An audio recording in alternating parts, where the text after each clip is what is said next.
You are now locked in the Conspiracy Asylum. Your straitjacket and padded cell awaits. What's up? What's happening, co-conspirators? It's DJ Schwartz in the Conspiracy Asylum. Coming to you by myself today, right now. Kim is currently at the bar getting piss-ass drunk. No, I'm just kidding. She's at the bar. She's not really at the bar. She's at Applebee's with a friend.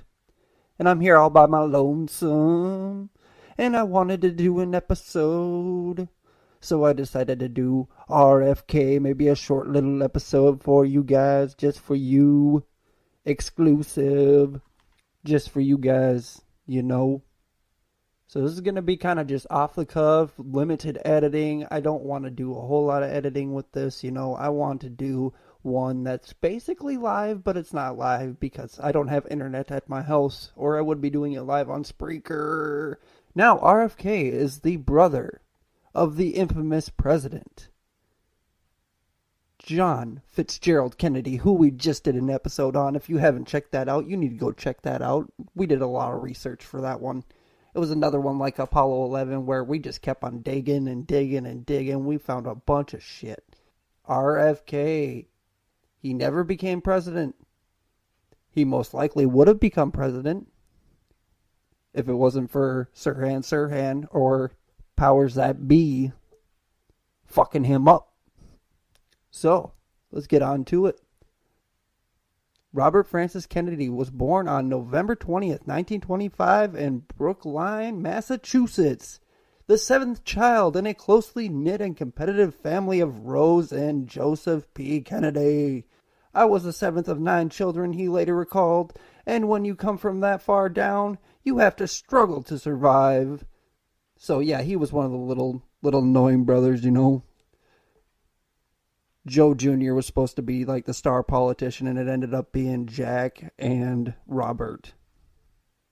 Now, he attended Milton Academy, and after wartime service in the Navy, he received his degree in government from Harvard University in 1948. That seems like a pattern. Pretty much every Kennedy went to Harvard. Shit, JFK went to Harvard and Princeton. He earned his law degree at the University of Virginia Law School 3 years later.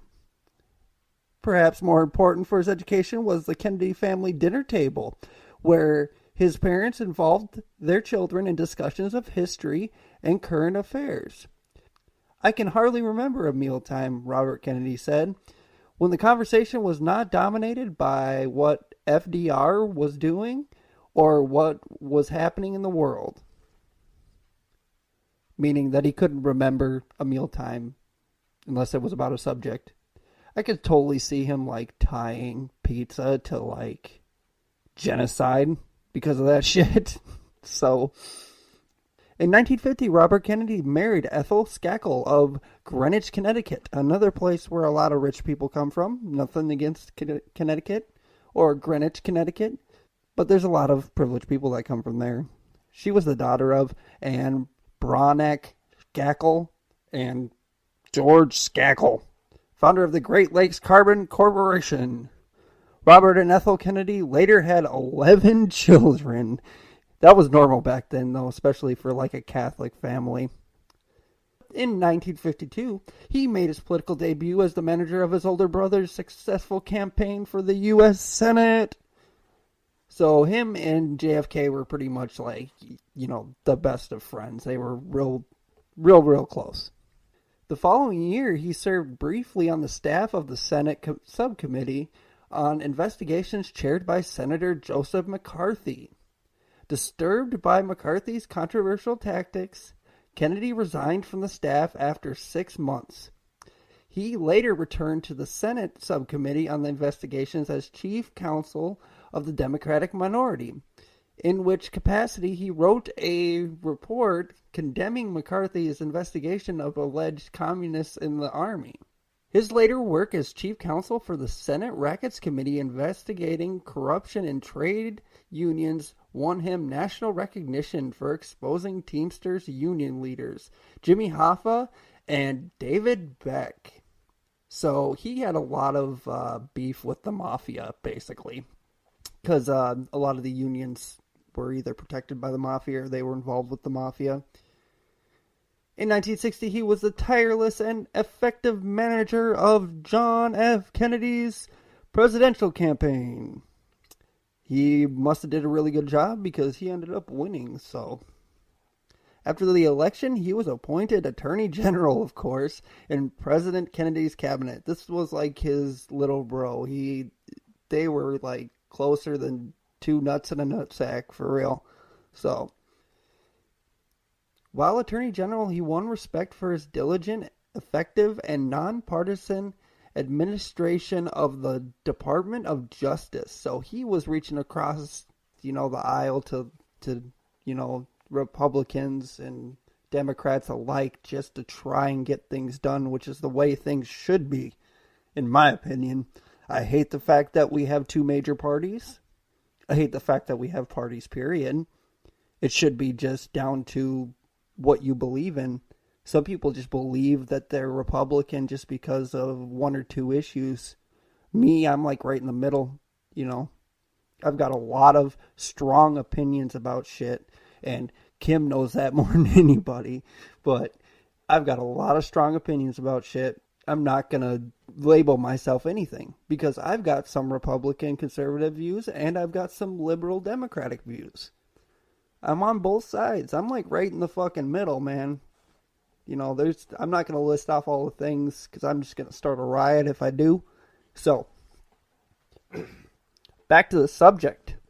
Attorney General Kennedy launched a successful drive against organized crime, and convictions against organized figures rose 800% during his tenure. So that's incredible. He also became increasingly committed to helping African Americans win the right to vote. I'm going to stop myself right there because, again, the word African Americans, I think you should just use the word black. Because not all people with brown skin come from Africa. Helping black people win the right to vote. Attending integrated schools and use public accommodations. He demonstrated his commitment to civil rights during a 1961 speech at the University of Georgia Law School.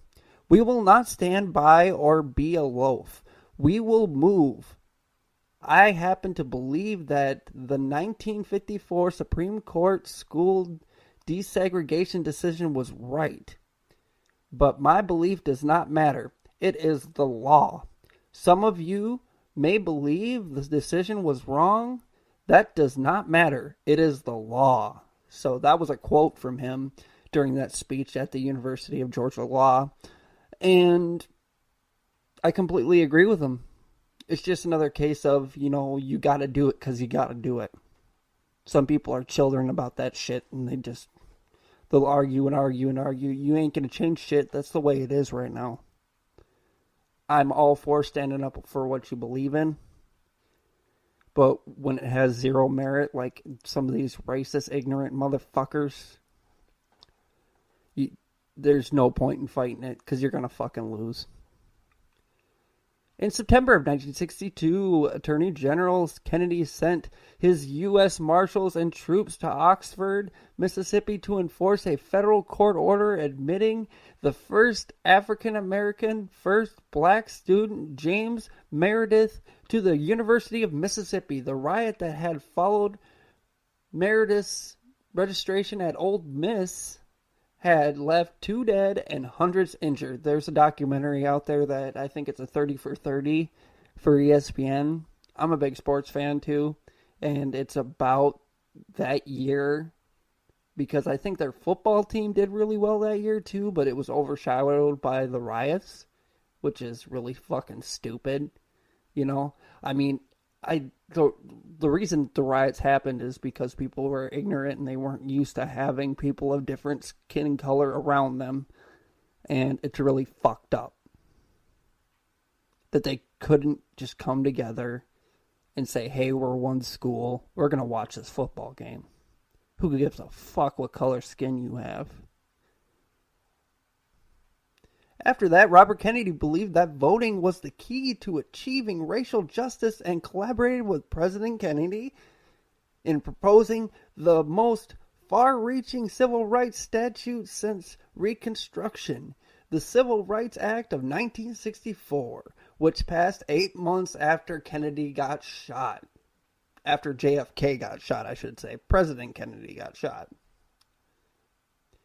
Not only was Robert Kennedy an attorney general for JFK, he also was his closest advisor and confidant, naturally, because of them being brothers.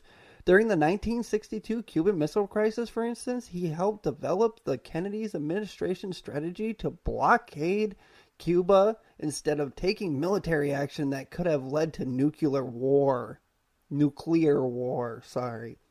He then negotiated with the Soviet Union on removal of weapons. So he basically helped save the world that day. So there was a lot of things that led up to him getting assassinated. We're going to kind of get into the events of that night. We've all heard everything up until JFK's assassination. We've heard everything after JFK's assassination. We're going to concentrate more on Robert F. Kennedy's assassination right now. A day that will live in infamy. June 5th, 1968. The assassination of Robert F. Kennedy, brother of JFK, brother of Ted Kennedy, son of Joe Kennedy. Shortly after midnight at the Ambassador Hotel in Los Angeles, California, Robert F. Kennedy and his constituents were celebrating their victory in the California primary election. It looked like he was well on his way to the White House. After giving a very emotionally charged speech to a very, very responsive crowd, Robert F. Kennedy exited the stage. He then proceeded towards the kitchen area of the Ambassador Hotel. He wanted to meet everybody in the kitchen and shake hands, which this is kind of a testament to the type of person he was. He really wanted to be involved with the people. He was seen as, the politician that was the normal man. He was the everyday common man. So Kennedy turned to shake hands with the kitchen staff as he was going through the kitchen. Then Sirhan, aged 24, stepped in front of him and opened fire, shooting him in the head.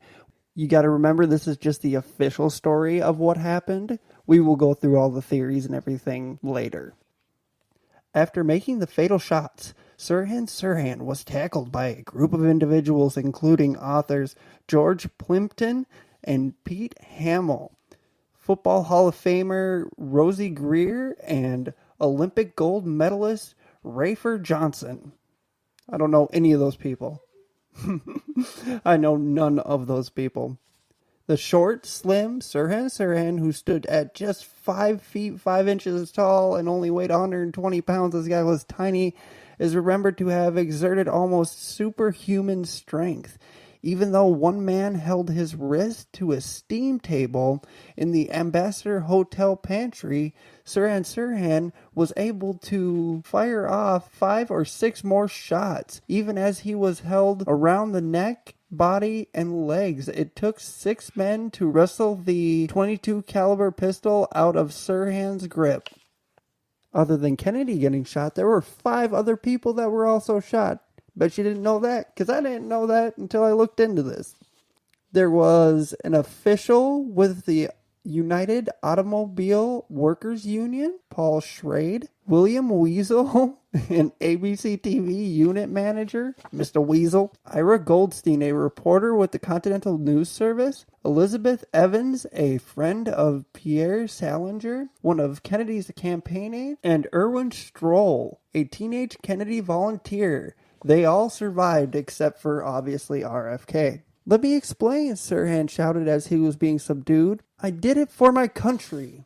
Now you may be wondering what Kennedy was doing when all this was going on. This is about him, after all. Well, Mr. Robert F. Kennedy was laying on the ground, and a busboy named Juan Romero was leaned down towards him, trying to console Kennedy. He said, quote, "Mr. Kennedy, you can make it," which this kid was just completely concerned with him. After the shooting, RFK, the first thing, this guy is amazing. I wish I would have been able to meet this guy. He just seemed